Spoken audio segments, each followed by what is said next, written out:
చేరవచ్చిన వారందరికీ కూడా వందనాలు తెలియజేస్తున్నాము.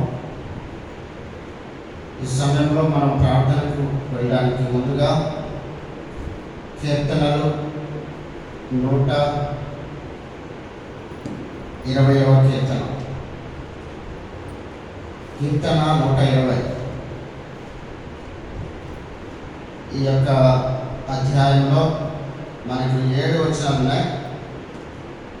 ఈ యొక్క 7 వచనాలు కూడా మనము మార్చి చదువుకుందాం. 120వ కీర్తన 7 వచనాలు మార్చి చదువుకుందాం.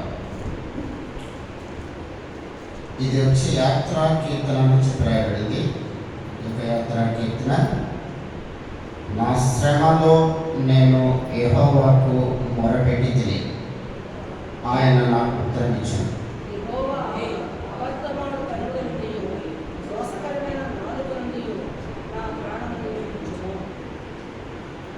మోసకరమైన నాలుక ఆయన నీకేమి చేయను, ఇంతకంటే అధికముగా నీకేమి చేయను.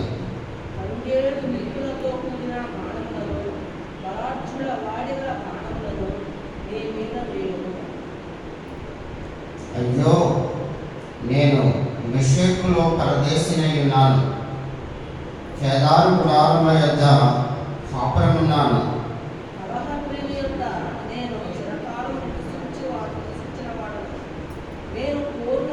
నేను కోరినది సమాధానమే అయినను, మాట నా నోట వచ్చిన తోడనే వారు యుద్ధములకు సిద్ధమగుదురు. ప్రార్థన చేసుకుంటాం.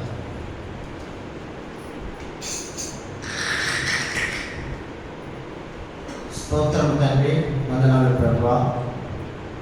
ఈ రీతిగా తండ్రి మీ యొక్క అపారమైనటువంటి కృపను బట్టి, మీ యొక్క దయను బట్టి అపాత్రులమైన మమ్మల్ని మీరు పాత్రులుగా, మీ బిడ్డలుగా మార్చుకోవడానికి కల్వారి శిలువలో మీరు చెల్లించినటువంటి శిలువ యాగాన్ని బట్టి, త్యాగాన్ని బట్టి మీకు వందనాలు చెల్లిస్తున్నాము తండ్రి. మీ ప్రశస్తమైన రక్తాన్ని చెందించి మీరు సంపాదించుకున్న పరిశుద్ధ బిడ్డలను జ్ఞాపకం చేసుకొని సజీవ లెక్కలో ఉంచి ఈ యొక్క రాత్రికాల సమయంలో జీవము గల మీ ఆలయానికి ప్రభా అతి కొద్ది మందిగా మమ్మల్ని మీరు తీసుకుని వచ్చారు. దాన్ని బట్టి మీకు స్తుతులు చెల్లిస్తున్నాము తండ్రి. వచ్చిన వారిని బట్టి వందనాలు ప్రభా. అదే రీతిగా ఇంకా మార్గంలో మీ సన్నిధికి ఎవరైనా వస్తూ ఉంటున్నట్లయితే క్షమగా మళ్ళీ తీసుకురామని ప్రార్థిస్తున్నాం తండ్రి. అత్యున్నతమైనటువంటి ఘనమైనటువంటి మీ పరిచర్య చేయడానికి ఎంత మాత్రం కూడా అర్హత లేని నా జీవితంలో కూడా మీరు నాకు ఇచ్చిన గొప్ప అవకాశాన్ని బట్టి మీకు వందనాలు తండ్రి. జ్ఞాపకము లేని వాడును, జ్ఞానహీనుడను, ఎన్నిక లేని వాడును అయినప్పటికీ కూడా మీరు మీ కృప చొప్పున నన్ను జ్ఞాపకం చేసుకొని జీవముల దేవుని యొక్క పరిచర్యలో నన్ను కూడా మీరు పాలి భాగస్థులుగా ఉంచినందుకు వందనాలు. ఈ రాత్రికాల సమయంలో మీ యొక్క పరిశుద్ధ లేఖనాల నుండి మీరు నాతో చేరవచ్చిన మా అందరితో మీరు మాట్లాడమని, వాక్యానుసారంగా మేము తండ్రి అందరం కూడా కలిసి ప్రభు భారములతో ప్రార్థన చేయడానికి మీరు సహాయం చేయండి. ఈ యొక్క మండలం అంతా కూడా మీ ఆధ్వర్యంలో ఉంచుకోనండి. ప్రారంభం నుండి మీ ఆఖరి వరకు మీరే అధ్యక్షత వహించి సమస్త విషయాలలో మీరు మాకు సహాయం చేసి నడిపించి మీరే మహిమ, ఘనత, ప్రభావాలు పొందమని ఈ ప్రార్థన మా ప్రభువును అతి త్వరగా రానున్న యేసుక్రీస్తు వారి ఘనమైన నామంలో మిగిలిన నేమతో ప్రార్థించి వేడుకుంటున్నాం తండ్రి. ఆమేన్.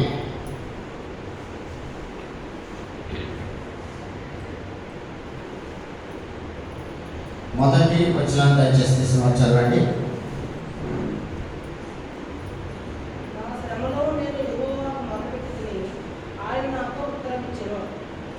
మొట్టమొదటిగా మనం చూసినప్పుడు ఈ యొక్క యాత్రా కీర్తన 120వ అధ్యాయము మొదటి వచనంలో చూసినప్పుడు, నా శ్రమలో నేను యెహోవాకు మొరపెట్టి ఆయన నాకు ఉత్తరం ఇచ్చాను. అదే రీతిగా మరి 2వ వచనంలో కూడా చూసినట్లయితే యెహోవా దేని గురించి ఆయన అక్కడ యెహోవాకు మొరపెట్టుకున్నాడు, దేనికి ఆయన ఉత్తరం ఇచ్చాడు అనే విషయాన్ని 2వ వచనంలో చెప్పబడింది. దయచేసి చదవండి ఈ వచనాన్ని కూడా.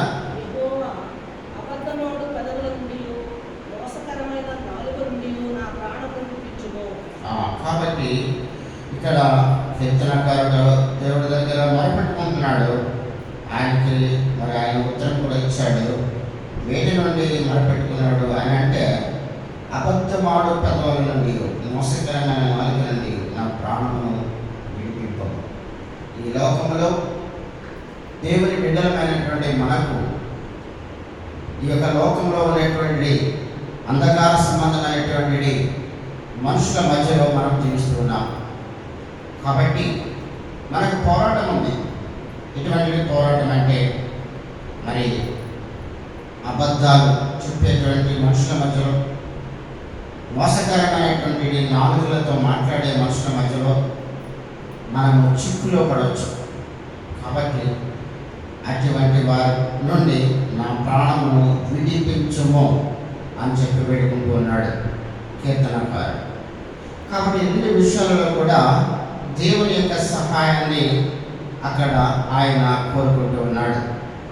కాబట్టి మనం చూసినట్లయితే ఈ లోకంలో అబద్ధకులు, మోసం చేసేవారు, వంచన చేసేవారు, వారికి దేవుని యొక్క భయం లేని కారణంగా, అసలు దేవుడు అంటే ఎవరో తెలియకుండా అన్యులు ఈ లోకంలో వారు జీవిస్తూ ఉన్నప్పుడు వారికి ఆ యొక్క భయం లేకుండా మాట్లాడే విధానము, మోసకరమైనటువంటి నాలుకతో ఉండేటువంటి విధానము వారిలో ఉంటుంది. అయితే మనము దేవుని యొక్క రక్షణ పొందినటువంటి మనము భయభక్తుల్లో ఉండాలని, దేవుని యొక్క ఉగ్రత నుండి మనం తప్పించుకోవాలని అనుక్షణము కూడా మనము దేవుని మీద మాత్రమే ఆధారపడి ఆయన వేడుకుంటూ ఉంటాం. కాబట్టి ఇక్కడ కీర్తనకారుడు అదే విషయాన్ని అడుగుతున్నాడు. అబద్ధమాడి పెదవుల నుండి, మోసకరమైనటువంటి నాలుక నుండి నా ప్రాణాన్ని విడిపించుము. 3వ వచనం చదవండి. మోసకరమైన నాలుక ఆయన నీకేమి చేయను, ఇంతకంటే అధికముగా నీకేమి చేయను. 4వ వచనం. తంగేడు నిప్పులతో కూడిన బాణములను, బలార్జుల వాడిగల బాణములను నీ మీద వేయును. కాబట్టి దేవుని యొక్క ఉగ్రత వచ్చినప్పుడు తంగేడు నిప్పులతో కూడినటువంటి బాణములను, బలార్జులు వాడిగల బాణములను నీ మీద వేయను. కాబట్టి ఇక్కడ అటువంటి వ్యక్తులుగా మనము ఈ లోకంలో జీవించే వారి జీవితంలో తంగేడు నిప్పులు మనం చూసినట్లయితే డ్రై ఏరియాలో ఉంటుంది. అంటే నీటి ప్రవాహం లేనటువంటి ప్రాంతాలలో ఈ యొక్క తంగేడు అనేటువంటి ఒక మరి ఆ యొక్క మొక్క లేక చెట్టు, అది ఒకసారి అది అంటుకుంటున్నట్లయితే అది చాలాసేపు కాలుతూ ఉంటుంది. దాని యొక్క మరి కాలిపోయిన తర్వాత కాలే విధానం కూడా చాలా లాంగ్ టైం, చాలా ఎక్కువ సేపు అది కాలుతూనే ఉంటుంది. ఆ విధంగా అది బొగ్గ అయ్యేంత వరకు కూడా దాని యొక్క వేడి ఉంటుంది. కాబట్టి దాంతో పోలుస్తున్నాడు 4వ వచనం. తంగేడు నిప్పులతో కూడిన బాణములను, బలార్జుల వాడిగల బాణములను నీ మీద వేయము. అయ్యో. 5వ వచనం. అయ్యో, నేను మెషెకులో పరదేశినై ఉన్నాను, కేదారు గుడారము యొద్ద కాపురమున్నాను. అయ్యో, నేను మెషెకులో పరదేశినై ఉన్నాను, కేదారు గుడారములో గుడారముల యొద్ద కాపురమున్నాను అంటున్నాడు. కాబట్టి ఇక్కడ ఈ యొక్క కేదారు అని అంటే ఏంటి, మేషాకు అంటే ఏంటి అన్న విషయం మనకు తెలియాలి. ఎప్పుడో మనం చదువుకుంటూ వెళ్ళిపోతున్నాము. కానీ అయ్యో, నేను మెషెకులో పరదేశినై ఉన్నాను, కేదారు గుడారముల యొద్ద కాపురం ఉన్నాను అంటే ఏంటి? అది మనకి ఈ యొక్క మరి మెషెక్ అంటే ఏంటి, కేదారు అంటే ఏంటి అన్నది మనకు తెలియాలి. తెలియకపోతే మనకి దాని యొక్క అర్థం మనకు తెలియకపోతే ఎప్పటికీ కూడా అది మనకి కన్ఫ్యూజ్గానే ఉంటుంది, తెలియకుండానే ఉంటుంది. కాబట్టి పరిశుద్ధ గ్రంథంలో మనం చూసినట్లయితే నేను మెషెకులో పరదేశినై ఉన్నాను. మెషెక్ అంటే మరి నోహావు మనవడు అతని పేరు మేషాకు. కాబట్టి వారందరూ కూడా పాపము చేయడం ద్వారా వచ్చినటువంటి సంతతి. కాబట్టి వారికి నోహము తర్వాత వచ్చినటువంటి వారు అనేక పాపాలు చేశారు.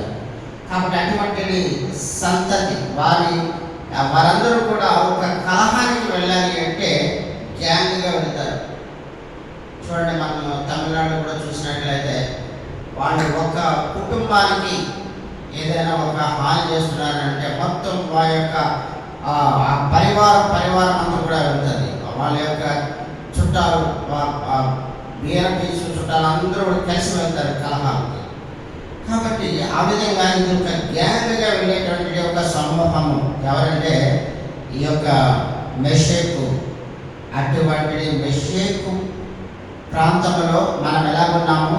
పరదేశమైన ఈ యొక్క లోకము అంతా కూడా అల్లరితో ఉన్నటువంటి లోకంలో మనం పరదేశంగా ఉన్నాం. ఎందుకంటే ఈ లోకం మనది కాదు.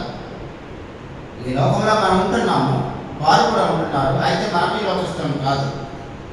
అదే విషయాన్ని చెప్తున్నాడు కదా, అయ్యో నేను మెషేకును పరదేశినే ఉన్నాను. మెషేక్ అంటే అక్కడ మనం చెప్పబడింది నోవహు యొక్క మనుమడు అని చెప్పి రాయబడుతుంది. అదే రీతిగా మరి రెండవ భాగంలో కేదారు గుడారుల యొక్క కాపురం ఉన్నాను. కేదారు అంటే ఇస్మాయేలు యొక్క సంతానము. ఇస్మాయేలు యొక్క సంతానం గురించి గాబ్రియేలు అన్నతను ఏం చెప్తున్నాడు? గాబ్రియేలు వారు అడవి గాడిద స్వభావం గలవారు.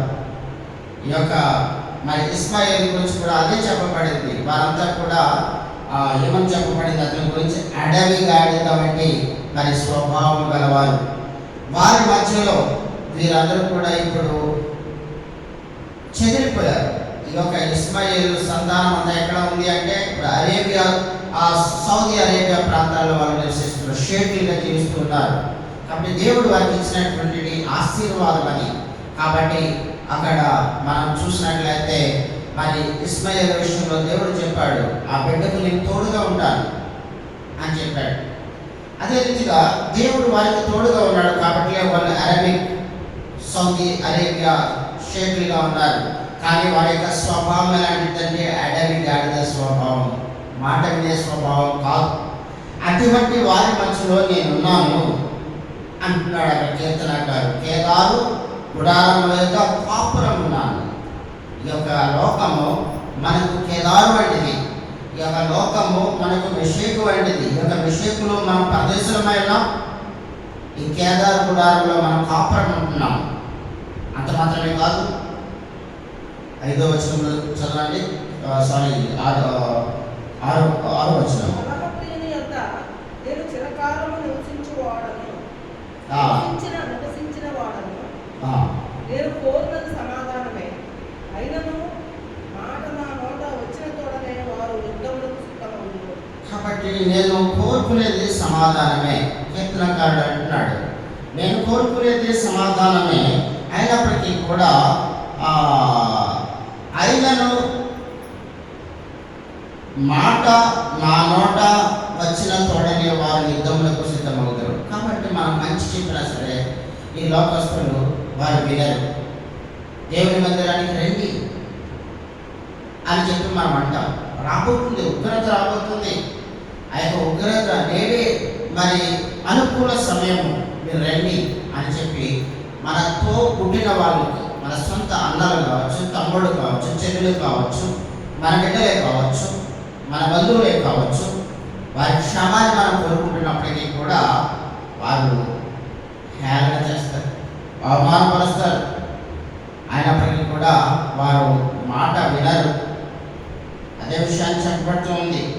ఆయనను నేను కోరుకునేది సమాధానమే. ఆయనలో మాట నా నోట వచ్చిన తోడనే వారు యుద్ధములకు సిద్ధమవుతారు. హేళన చేస్తారు. ఒక సహోదరుడు చెప్తాడు, ముందు మీ అన్నయ్యకి చెప్పుకో, ముందు నీ భార్యను మార్చుకో, ఆ తర్వాత నాకు చెప్పు. ఈ విధంగా రివర్స్ మాటలు మాట్లాడుతూ ఉంటారు. ముందు మీ ఇంట్లో మీ బిడ్డలను సరి చేసుకో. ఈ విధంగా మరి ఈ లోకము మనకి తిరిగి చెప్తుంది.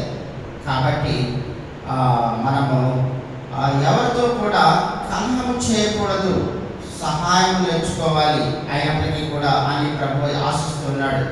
కాబట్టి అక్కడ కీర్తనకారుడు ఏం చేశాడు? మొదటి వచనంలో నా శ్రమలో నేను యెహోవా పరమభక్తుని.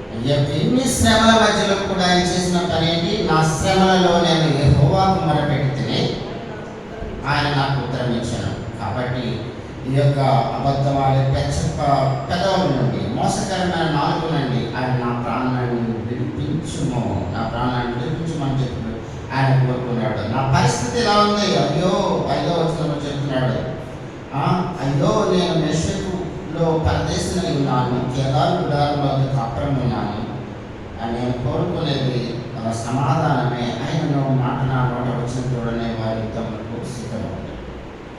అయితే వారికి తెలియదు. మనము ప్రస్తుత పరిస్థితుల్లో చూస్తున్నట్లయితే సునామీని చూసాం. మన తరంలో, మన కాలంలో మనము సునామీని చూసాం. ఆ తర్వాత కరోనాని చూసాం. అది కూడా ఈ రోజున చూసినట్లయితే కేరళలో ఉన్నటువంటి వయనాడు జిల్లాలో భయంకరమైనటువంటి ఆ యొక్క వరదల వలన ఏ విధంగా నాశనం అయిపోయారు. అది ఎవరి విపత్కర పరిస్థితుల నుండి ఎవరు కూడా కాపాడలేదు. ఏ ప్రభుత్వం కూడా కాపాడలేదు. బైబిల్ చెప్తూ ఉంది, ద గవర్నమెంట్స్ విల్ ఫెయిల్. ప్రభుత్వాన్ని పరిపాలన చేయలేము. చేస్తారు, ఇది మా వల్ల కాదు, మేము చేయలేము. ద గవర్నమెంట్ విల్ ఫెయిల్ అని చెప్పి రాయబడింది. అదే రీతిగా మనం చూసినట్లయితే ఇక్కడ 124వ అధ్యాయంలో కూడా కొన్ని మాటలు చూసుకొని మనం ప్రార్థనలోకి వెళ్దాం. 124వ అధ్యాయంలో కూడా చూసినట్లయితే ఈ లోకము ఈ యొక్క దేవుని యొక్క మాటలకు పెడచెవిని పెట్టినటువంటి వారి విషయంలో మరి దృష్టాంతరముగా 124వ అధ్యాయంలో కూడా ఈ యొక్క యాత్రా కీర్తన, దావీదు కీర్తన అని చెప్పి రాయబడింది. చదవండి.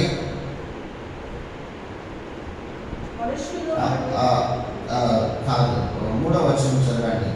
యెహోవా మనకు తోడై ఉండని ఎడల వారు మనలను ప్రాణముతోనే నిండివేసి ఉండును. జలములు మనలను ముంచివేసి ఉండును. ప్రవాహము మన ప్రాణముల మీదుగా పొర్లిపారి ఉండును. 5వ వచనం కూడా ప్రవాహములే పోషించు జలములు మన ప్రాణముల మీదుగా పొర్లిపారి ఉండును అని ఇశ్రాయేలీయులు అందురు కాక. కాబట్టి ఇక్కడ చూసినట్లయితే 7వ వచనం కూడా చదవండి. పక్షి తప్పించుకున్నట్టు మన ప్రాణము వేటగాళ్ళ నుండి తప్పించుకొని ఉన్నది. ఉరి తెంపబడిన మనము తప్పించుకొని ఉన్నాము. 8వ వచనం. భూమి ఆకాశము సృజించిన యెహోవా నామం వల్లనే మనకు సహాయం కలుగుచున్నది. కాబట్టి కీర్తనకారుడు గుర్తు చేసుకుంటూ ఉన్నాడు. ఏమని గుర్తు చేసుకుంటున్నాడు? మనం 120వ కీర్తనలో చూసాము. ఇటువంటి మోసకరమైనటువంటి ప్రజల మధ్యలో నేను ఉన్నాను. మరి కేదారు ప్రాంతంలో నేను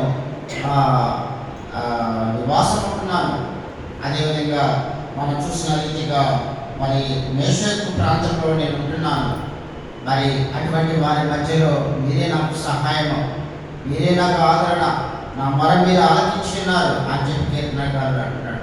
అదే రీతి ఇక్కడ చూసినప్పుడు 124వ కీర్తనలో కూడా మనం చూసినప్పుడు 3వ వచనం నుంచి చూస్తూ వెళ్తున్నట్లయితే యెహోవా మనకు తోడై ఉండని ఎడల వారు మనలను ప్రాణముతోనే మింగి వేసి ఎదురు. యెహోవా దేవుడు మనకి తోడుగా లేకపోయినట్లయితే ఈ యొక్క అపవాది సాతాను క్రియలతో నిండి ఉన్నటువంటి లోకము మనలను మింగివేసి ఉండను. జనులు మనలను ముంచివేసి జలములు మనలను ముంచివేసి ఉండును. ప్రవాహము మన ప్రాణముల మీదుగా పొర్లి పారి ఉండును. ప్రవాహములై ఘోషించుచు జలములు మన ప్రాణముల మీదుగా పొర్లి పారి ఉండును అని ఇశ్రాయేలీయులు అందరూ కాక వారి పండ్లకు మనలను వేటగా అప్పగింపని యెహోవా స్తుతి నొందును గాక.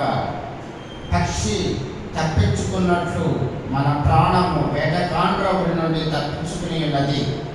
ఉరి తెంపబడెను, మనము తప్పించుకొని ఉన్నాము.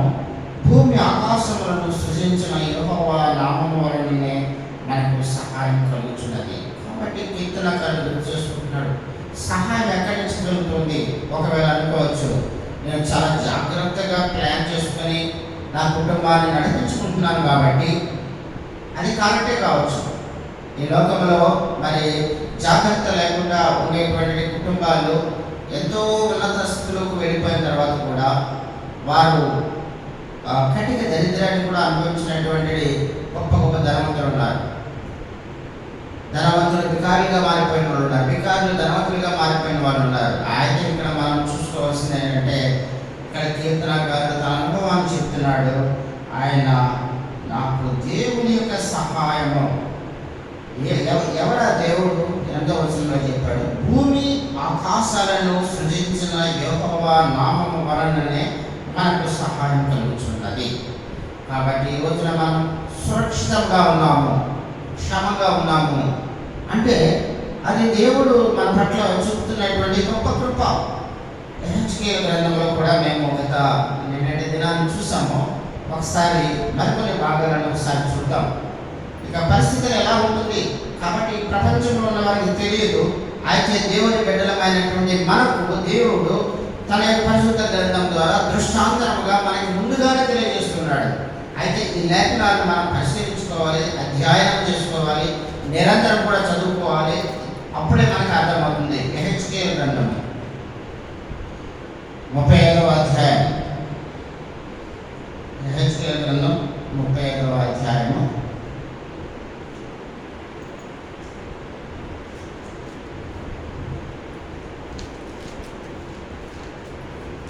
7-8 వచనాలు దయచేసి చదవండి. వచ్చువారును పోవారును లేకుండా అందరినీ నిర్మూలన చేసి నేను షేయోను పర్వతమును పాడుగాను నిర్జనముగాను చేయుదును. అతని పర్వతములను హతమైన వారితో నింపుదును. అతని పర్వతములను హతమైన వారితో నింపుదును. నీ కొండలలోను నీ లోయలలోను నీ వాగులన్నిటిలోనూ వారు ఖడ్గము చేత వదిలైపోదురు. కాబట్టి దేవుని యొక్క ఉగ్రత అన్నది ఎలా ఉంటుందో చెప్పబడుతూ ఉంది. ఆయనకి ఉగ్రత వచ్చినట్లయితే ఎవరు కూడా తాళలేరు, తట్టుకోలేరు. అక్కడ తంగేడు బాణములు అని చెప్పబడింది. తంగేడు ఆ యొక్క దానితో తయారు చేయటువంటి బాణాలు ఎంత వేడిగా ఉంటాయో. అదేవిధంగా ప్రకటన గ్రంథంలో మనం చూసినట్లయితే అగ్ని గంధకాలలో మరి రక్షణ లేకుండా పోయిన వారి యొక్క జీవితాలు ఆ విధంగా మండుతూ ఉంటాయని చెప్పి చెప్పబడింది. అదేవిధంగా ఇక్కడ చూసినట్లయితే మనం కళ్ళారా చూస్తున్నాం, మీడియా ద్వారా చూస్తూ ఉన్నాం దేవుని యొక్క ఉగ్రత ఎలా ఉన్నది. 35వ అధ్యాయం 7వ వచనంలో మనం చూసినట్లయితే వచ్చువారును పోవారును లేకుండా, అంటే ఆ దారిలో వెళ్ళేవాళ్ళు లేరు, వచ్చేవాళ్ళు లేరు, అందరినీ నిర్మూలన చేసి నేను షేయూరు పర్వతమును పాడుగాను నిర్జనముగాను చేయగలను. అంటే నిర్జనం అంటే మైదానం అంటే ఎక్కడ ఎవరు ఉండరు. అతని పర్వతములను హతమైన వారితో నింపుదును. నీ కొండలలోను నీ లోయలలోను నీ వాగులన్నిటిలోను వారు ఖడ్గము చేత హతులై కూలుదురు. చూసారా దేవుని యొక్క ఉగ్రత ఎలా ఉందో. అదేవిధంగా దేవుని ఉగ్రత గురించి ఇదే హెచ్కేఎల్ కూడా మనకి తెలియజేస్తున్నారు. 32వ అధ్యాయం 32 హెచ్కేఎల్ 32 4వ వచనం నుండి చదవండి 8వ వచనం వరకు. 32 4 నుంచి 8 వరకు. నేను నిన్ను నేల పడవేసి గరప నేల మీద పాడవేస్తాను. ఆకాశ పక్షులన్నీ నీ మీద వాగునట్లు చేసి నీ వలన భూజంతువులన్నింటినీ కడుపార తినచ్చదను. నీ మాంసమును పర్వతముల మీద వేస్తాను. లోయలన్నింటినీ నీ కళేబరములతో నింపెదను. మరియు భూమిని నీ రక్తధార చేత పర్వతముల వరకు నేను కడుపుదును. లోయలు నీతో నింపబడను. నేను నిన్ను ఆర్పివేసి ఆకాశ మండలమును మరుగు చేసినను. నక్షత్రములను చీకటి కమ్మజేసినను. సూర్యుని మబ్బు చేత కప్పెదను. చంద్రుడు వెనుల కాయకపోవను. నిన్ను బట్టి ఆకాశమందు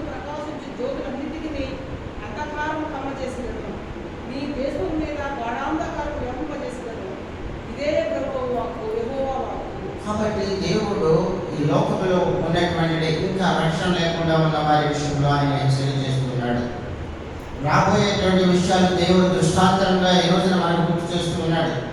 కాబట్టి పైన ఉన్నటువంటి కార్యాలన్నీ మనం చూస్తున్నాం. 4వ వచనం నుంచి చూస్తున్నట్లయితే, నేను నిన్ను నేల పడవేసి తెరప నేల మీద పారవేసేదను, ఆకాశ పక్షులన్నీ నీ మీద రానున్నట్లు నీ వలన భూజంతువులన్నీ నీ కడుపారా తిననిచ్చేదను. కాబట్టి మనం చూసినట్లయితే కేరళ విషయంలో కాదు, మనం చూసినట్లయితే మనము ఇజ్రాయేల్ ప్రాంతం నుండి, అదేవిధంగా ఆ ప్రాంతాలలో ఉన్నటువంటి గాజా ప్రాంతం నుండి మనం చూసినట్లయితే ఆ యొక్క దాడుల్లో చనిపోయినటువంటి వారి కళేబరాలను గ్రద్దలు వచ్చుకుంటూ ఉన్నాయి. అదేవిధంగా మరి నైజీరియా ప్రాంతంలో, ఆ యొక్క సౌత్ ఆఫ్రికా నీగ్రోస్ ఉంటున్నటువంటి ప్రాంతంలో ఆకలితో ఆ తల్లిదండ్రులు చనిపోయిన తర్వాత చిన్న పిల్లలు ఏడుస్తూ ఉన్నప్పుడు ఆ పిల్లలను ఆ యొక్క గద్దలు వచ్చి మరి పొరుసుకు తింటున్నటువంటి దృశ్యాలు మనం చూస్తున్నాం మీడియా ద్వారా. ఇవన్నీ జరుగుతూ ఉన్నాయంటే కారణం ముందుగానే ప్రభు గుర్తు చేస్తున్నాడు. ఏమని గుర్తు చేస్తున్నారు ఆయన?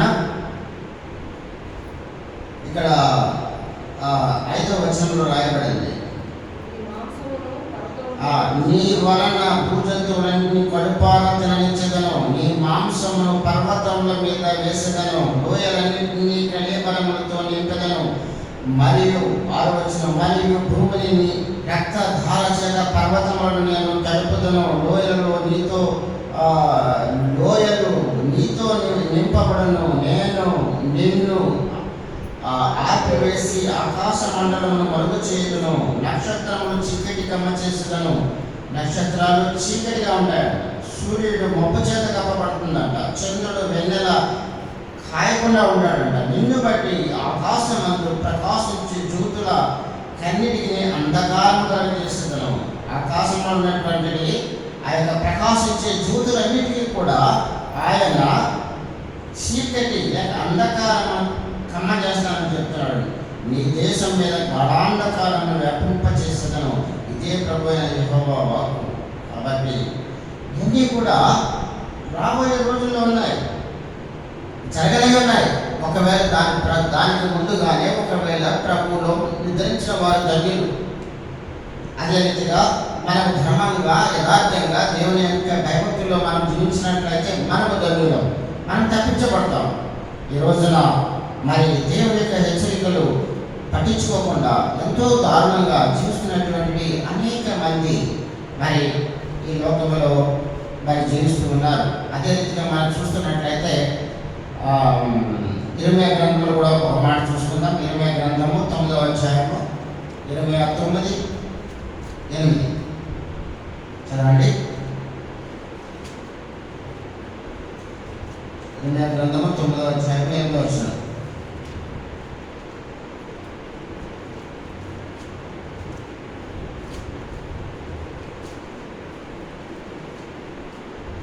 అధ్యాయము 8వ వచనం చదువుతున్నాను. అది కాపట్యము పలుకుచున్నది. ఒకడు మనసులో వంచనాభిప్రాయం ఉంచుకొని నోట తన పొరుగువానితో సమాధానంగా మాట్లాడును. కాబట్టి లోకం అంతా కూడా వంచనతో కూడుకుని ఉంది. నిస్వార్థమైనటువంటి హృదయము ప్రభు చెప్తున్నాడు. మరి ఆయన మీరు నిష్కల్మషమైన నిర్దోషమైన హృదయం కలిగి ఉండాలని చెప్తున్నా. అయితే ఈ లోకం ఎలా ఉంటుంది? కాపట్యము పలుకుచున్నది. ఇర్మియా గ్రంథం 9వ అధ్యాయం 8వ వచనంలో మనం చూసినట్లయితే నాలుక ఘాతుక బాణము అదే అది కాపట్యము పలుకుచున్నది. ఒకడు మనస్సులో వంచనాభిప్రాయం ఉంచుకొని నోట తన పొరుగు వారితో సమాధానంగా మాట్లాడును. కాబట్టి లోకమంతా కూడా అలాగే ఉంటుంది. కాబట్టి ప్రభు చెప్తున్నాడు, మీరు ఈ లోకంలో మీరు పావురము వలె, మీరు నిష్కల్మషమైనటువంటి ఒక పక్షి వలె ఉండండి. అదేవిధంగా ఈ లోకంలో పాము వలె వివేకముగా ఉండండి. కాబట్టి మనం ఆ రీతిగా జీవించినప్పుడు, దేవుని దృష్టిలో మనం ఆ విధంగా జీవించినప్పుడు మనల్ని చూసి దేవుడు చాలా సంతోషిస్తాడు. మనల్ని బట్టి మన సంతతిని ఆశీర్వదిస్తాడు, మన సంఘాన్ని ఆశీర్వదిస్తాడు. కాబట్టి ఇంకా మనం చూసుకుంటూ వెళ్తున్నట్లయితే అనేక విషయాలు ఈ యొక్క మరి పరిశుద్ధ గ్రంథంలో దృష్టాంతంగా చెప్పబడ్డాయి. గతించిన కార్యాలు, జరుగుతున్న కార్యాలు, జరగబోయే కార్యాలు అన్నీ కూడా బైబిల్ మనకి క్లియర్గా చెప్తూ ఉంది. కాబట్టి ఇవన్నీ తెలుసుకోవడానికి, హెచ్చరిక కలిగి జీవించడానికి దేవుడు మనకు ఎంతో మరి ఆశీర్వాదాన్ని ఇచ్చాడు. కాబట్టి దీన్ని సద్వినియోగం చేసుకుంటాం. మనము చెప్పాడు ఇక్కడ 120వ కీర్తనలో మనం చెప్పిన రీతిగా దావీదు రాజు చెప్తున్న రీతిగా, నా శ్రమలలో నేను యెహోవాకు మొరపెట్టుకొని ఆయన నాకు ఉత్తరం ఇచ్చాడు. కాబట్టి మనము ఎల్లప్పుడూ కూడా అనేక మంది కొరకు, రక్షణ లేని వారి కొరకు ప్రార్థించడం మాత్రమే కాదు, మన గురించి, మన కుటుంబ సభ్యుల గురించి, మన యొక్క బంధువుల గురించి మనం నిరంతరం కూడా ప్రార్థించాలి. ఎందుకంటే అపవాది ఎవరిని వెలుగుతున్నాయి రచించే సింహోలే తిరుగులాడుతూ ఉంది. కాబట్టి ఎవరో ఊహించి ఉండరు. కాబట్టి ఈ రోజున మనం చూసినట్లయితే ప్రపంచంలో మరి ఎంతో భయంకరమైనటువంటి మరణాలు, ఎంతో భయంకరమైనటువంటి వ్యాధులు, ఎంతో భయంకరమైనటువంటి దరిద్రం, ఎంతో భయంకరమైనటువంటి అసమాధానం, అంటే సమాధానం లేకుండా జీవించడం, ఇవన్నిటికీ కూడా ఒకటే రెమెడీ, ఒకటే పరిష్కారం దేవుడే. దేవుని దగ్గర మనం ఎప్పుడైతే దీన మనస్సుతో చేరి ప్రార్థిస్తామో దేవుడు ఈ లోకంలో ఉన్నటువంటి అందరికన్నా కూడా మనల్ని గొప్పగా ఆశీర్వదించడానికి సిద్ధంగా ఉన్నాడు. కాబట్టి ఆ విషయాన్ని గమనించి మనం దేవుని దగ్గర మొరపెట్టుకుందాం. ఈ యొక్క మోసకరమైనటువంటి నాలుక నుండి, అదేవిధంగా అబద్ధమాడే పెదవుల నుండి మరి మన ప్రాణాన్ని ఆయన కాపాడుతూ ఉన్నాడు. అంత మాత్రమే కాదు, ఆయన మనకు సమాధానం ఇచ్చి ఉన్నాడు. అయితే ఈ లోకం అనేది మెషేకు వలె, కేదారు వలె ఉన్నప్పటికీ కూడా ఆ యొక్క మలినము మనకి తాకకుండా మనల్ని కాపాడుతూ ఉన్నాడు. కాబట్టి దేవుని సన్నిధికి చేరుకునేటువంటి మనం దేని గురించి ప్రార్థించాలి? దేవుడు మనకి ఇచ్చినటువంటి సౌఖ్యము, దేవుడు మనకి ఇచ్చినటువంటి ఆశీర్వాదము, రక్షణ అనే ఆశీర్వాదం, అదేవిధంగా క్షేమం అనే ఆశీర్వాదం, సమాధానం అనే ఆశీర్వాదం, తృప్తి అనే ఆశీర్వాదం, అదేవిధంగా పరలోకపు స్వాస్థ్యం ఇస్తాననేటువంటి నిరీక్షణ, ఇవన్నీ గుర్తు చేసుకుంటూ దేవుని సన్నిధిలో మనము భారంతో ప్రార్థన చేద్దాం. కాబట్టి మనం వేటి గురించి ప్రార్థన చేయాలి అనేటువంటి అంశాన్ని గురించి ముఖ్యంగా చూస్తున్నట్లయితే ఈ లోక మరణం నుండి, ఈ లోకంలో ఉన్నటువంటి తంత్రాల నుండి మనం కాపాడబడాలి. అదేవిధంగా ఈ లోకంలో ఉండేటువంటి ఆశముల నుండి దేవుడు మనల్ని కాపాడుతూ ఉన్నాడు. చాలా మంది ఎందుకని దేవుడి మందిరానికి రావడానికి అయిష్టత చూపుతున్నారంటే లోకం. చాలా తక్కువ మంది ఎందుకని మనం వస్తున్నామంటే, ఎక్కువ మంది దేవుని యొక్క మరి మాటకు ప్రాధాన్యత ఇవ్వకపోవడం, ఈ లోకానికి మాత్రమే ఎక్కువ ప్రాధాన్యత ఇవ్వడం. అందుకనే మరి మనం చూసినట్లయితే ఈ రోజున 180 షాపు దగ్గర చూసినట్లయితే అక్కడ పోలీసు వాళ్ళే కంట్రోల్ చేయవలసి వస్తుంది. కరాటమాలోనే మాత్రమే కాదు, మెయిన్లాండ్లో కూడా అలాగే ఉంది. ఎందుకంటే పాపము ఆ విధంగా ప్రోత్సహిస్తూ వెళ్ళిపోతుంది ప్రజల్ని. కాబట్టి మనము ఈ యొక్క పాప లోకము నుండి పాప రహితమైనటువంటి, అంటే పాపము లేని పాపరహితమైన రాజ్యానికి దేవుడు మనల్ని వారసులు చేశాడు. ఆ విషయాన్ని గుర్తు చేసుకుంటూ, దేవుడు చేసిన మేలు గుర్తు చేసుకుంటూ, మీకు రెండు భారాలను పంచుకుంటూ ప్రభు దగ్గర మనం ప్రార్థించాం. దేవుడు వచ్చిన ఆశీర్వదించాడు.